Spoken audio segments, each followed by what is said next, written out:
Hey everyone, I'm back in the garage again. As you can see, my 63 is gone. So it's at Cherry City Corvair Center getting some kinks worked out for the fuel injection on it. So they had some issues when they originally installed it. So hopefully I'll have it back by the end of the week or so.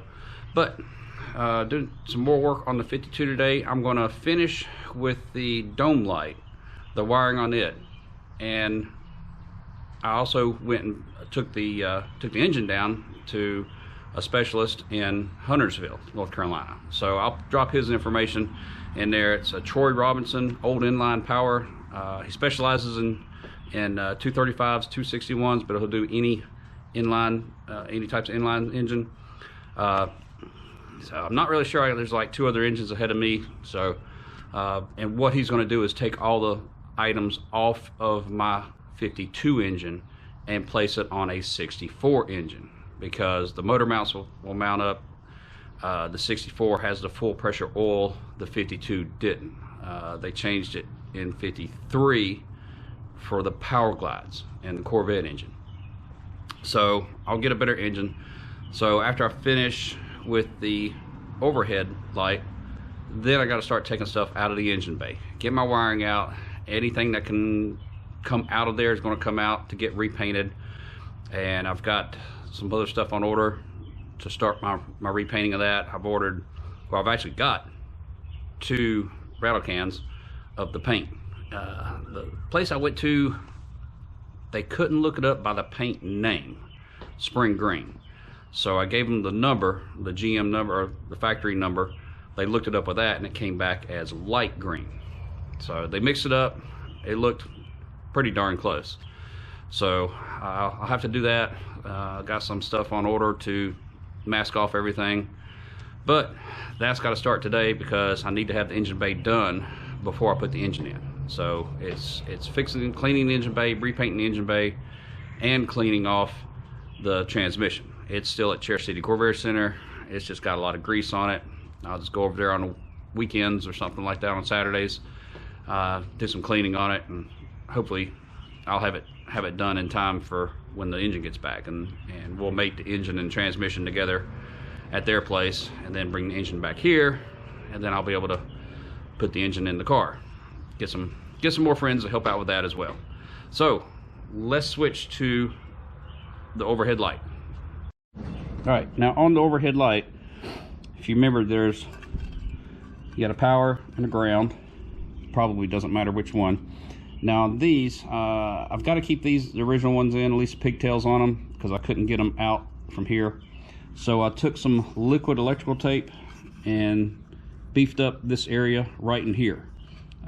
The insulation was starting to come off a little bit, not too bad, but on the ground you got 4 wires going on the ground. So you've got this wire, the 2 coming from the doors, and then this one. So I got this barrel crimp right here, and well, that looks like it's got something in it already. Push that out.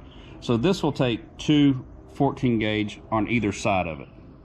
So I'll do that and then get some heat shrink and shrink it over that. So I'll have to put the heat shrink on one of the wires, and then put everything in there, crimp it down, slide the heat shrink over, or the 2 wires that come in. It'll be easier to put it over the 2 wires and on this side. So I'll have to do that, and then I'll put that up, and then I'll start working on the engine bay. Okay, I want to show y'all this.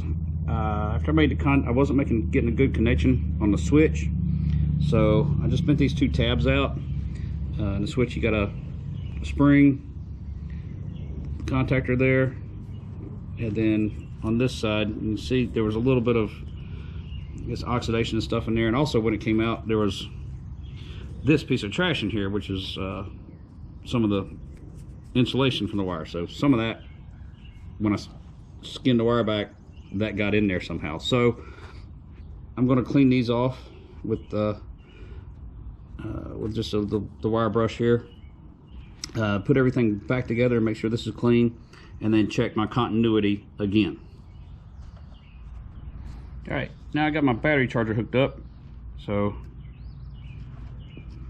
there, it's get a good connection here. There's the lid up, So we can ground it out and turn the switch on, and it works. So now to install it back in the car and do the other 2 crimps for it, and I'll be done with that.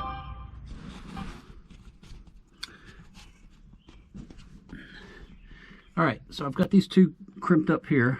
So now I'm going to probably attempt to do is pull the white wire back a little bit, see if I can get it to go through there, and see if I can get the grounds to come out this side. And then this part here, that has to go in, and then the tabs twist back down on it there. So let's see if I can get this put up.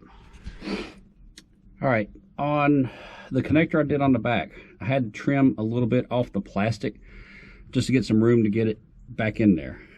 And it was easier pushing the wires up forward first, and then just kind of bending this tab back up to get that in. And then make sure you get in these little tabs here. So I'm not going to twist them yet, because I want to make sure it all works, and I don't have to pull it back down and twist them, keep twisting them back and forth and wear them out. This I'll probably just curl up some way to take the slack out. I might be able to take the slack out that way on it. But there you have it, the overhead light. Hopefully it's done. Make sure it's, yeah, it's in the off position. It's got a little dot there to let you know when it's on or grounded. There. So now I'm going to start working on the front of the car. All right, first thing I've done to prepare for painting here is take the windshield wipers off, because I'll have to mask up around the top part of that. The driver's side one, the spring part broke on it. Passenger side is okay. Looks need a little cleaning up. I did notice, you can see it here, the passenger side, it doesn't go straight out. It's got a little bend in it. The driver's side has one. Well, that one's got a little bend in it as well. So they face inward. So when you put it in the back, kind of notice that. But they appear to be both the same or similar. Nope, one's bent one way, one's bent the other way. So driver's side, you got a bend. It comes out and it bends down. Passenger side goes like that, goes out, bends down. And only tool I used for it was one of these, tool for removing upholstery stuff on inside your car, or door jambs and stuff, the door panels. So I slipped that underneath there and popped it off. It's got a little retainer right here, but I didn't see a way to press that in and release it. So just be real gentle with it. They have these covers here. These covers, looks like it's got a screw on it right there. Oops, there went a tiny little, some small, very, very, very small washers that are on it. Probably just shims other than washers. So I'm gonna take these off and find those 2 over there, put them in a bag, and then I'll start working on the inside. All right, so one of the first things I did, these little clips. There's 2 on this side and 2 on this side for your wiring harnesses. And they kind of spring together like that. So took a set of alignments here, and I can do this without holding the thing. If you press onto it from the back, you have to go in through the wheel well. You can press them together, push them together, and press them out. Now they do go flying out. I found 2 of them out of the 4. The other 2 are somewhere around here. I heard them hit the ground. I heard them hit the car.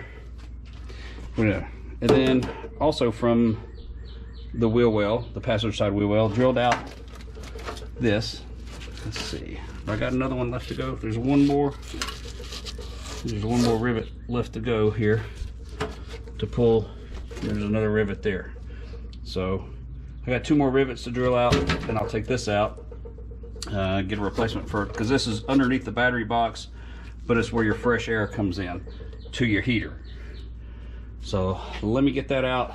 And on the wiring, what I've done with my notepad here is noted where each of the wires come out of. Like these wires go to the starter and the distributor and the coil, and then you got other wires that go to the brake and then your neutral safety switch. I believe these were for the turn signals, and they just added those. So, and that's your backup, the old backup wire. And then all these went to your voltage regulator, your headlights, and down here, I think this went to the brake, and then down here for your dimmer. So I'm just going to cut those off. There's my speedometer cable. And get all this out of the way. I've got to take this off as well, because this right here is going to be body color, and then everything else is going to be black. Then I need to take the motor mounts out. That way I can take those to the shop, sandblast them, and then paint them there. But I'm going to make sure I label them, you know, driver side, passenger side, because they are different to them. So let's get to that. All right, as you can see, I got a lot of stuff cleared out. All the wires are out on the motor mounts. Now, I labeled them passenger side, driver side, and what I noted was there's only 4 bolts, but the top ones had a flat washer and a lock washer. And also on the passenger side, there was a shim. So I noted that on the bag that I put the hardware in, and I noted that on the tag that I put on the mount itself. There's a lot of other little wire clips, so I will have to go in from the inside to get those out. Do those the same way. I've got this covers off these for the air ducts.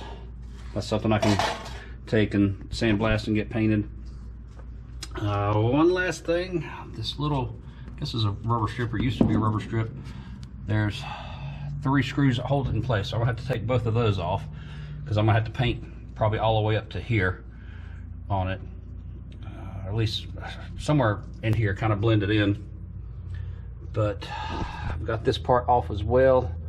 There's another clip right there.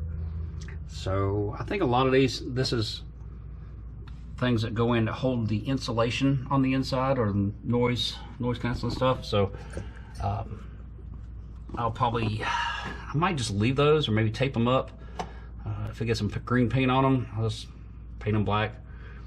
But now I'll need to start sanding everything that I can, wire brush the stuff I can't get with the sand. I need to clean out in here again. At least this thing's on, I can roll it out and do some more. Oh, there's another shim. I just saw that. So this thing had 2 shims on here on that side. So make sure I replace both of those back. But you can see on a previous video where I cleaned all this out, but now I've got more stuff out of the way. So I'll probably need to roll it back out into the garage, clean it some more, but I'll need to block all that off so I don't get any water on the inside. There's a couple of I think that's, I don't know what went through that grommet, I don't remember, but you have that grommet here, for the battery, battery voltage, starter, all that wiring came from there. There was one wire that went from here, went around, came out here, and then went to your safety switch here. So also I did a diagram of that. So these 2 screws, or so, the car won't start unless it's in park. These 2 terminals down here are your reverse, and your brake is right there. And then of course other wires, you got 3 wires that go to your dimmer switch, and those are just screw lugs, the spade lugs. So that was easy to take those out. So that's where I am today. It's good stopping points. Lunchtime, starting to get warm. What is it here? 72. It was, I think, 58 when I started in the garage, but it's supposed to be about 85 today. So it's starting to get warm, and then I'll switch to working at nights instead of working early morning, and waiting until it heats up and then quit. So I'll wait till it cools down. But thank you for watching. I know I'm up to got quite a few new subscribers. I want to thank y'all for joining and passing along. And like I said, in the comments, I'll put the name and address of the engine builder in there. So if you're close to the Charlotte area or within an hour or two of driving toward the Charlotte area, you'd be able to take an engine to him, or who knows what all he's able to do. If he has, I don't know if he has parts or anything like that, hard to get stuff, but he's got a good backyard workshop there. But he's what I saw there was pretty good. But other than that, I'll start working on the sanding next. Thanks for watching.